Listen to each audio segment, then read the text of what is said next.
you are doing for the online campaign, ma'am? Because there's a complaint being registered as saying that certain parties are trying to say that conduct online campaign to influence voters. What are the measures that you are going to take to ensure that this sort of campaign doesn't happen? Because this is the silent period. We have a monitoring cell, plus we are taking help of cybercrime also, which is doing the social media patrolling, and we are taking action as per law. நிறைய இடங்கள்ல பணம் பிடிச்சிருக்காங்க madam. நிறைய இடங்கள்ல பணம் கொடுத்தது கைப்பற்றி நிறைய கம்ப்ளைண்ட் வந்துருக்குல்ல. மயிலாப்பூர், வேளச்சேரி, நிறைய கோயம்புத்தூர் இந்த மாதிரி இடத்துல வரும்போது அதுக்கு என்ன நடவடிக்கை தேர்தல் ஆணையம் எடுத்திருக்கு? அதை பணம் கொடுத்தவங்களோ அல்லது வாங்கினவங்க அந்த பிடிச்ச ரெண்டு பார்ட்டியும் என்ன அவங்க மேல எத்தனை பேருக்கு மேல கேஸ் போட்டிருக்கு?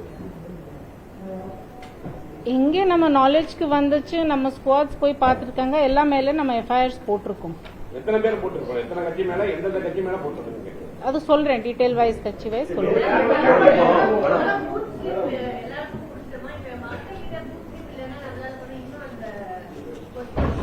பூத்ஸ்ல மேக்ஸிமம் has been distributed.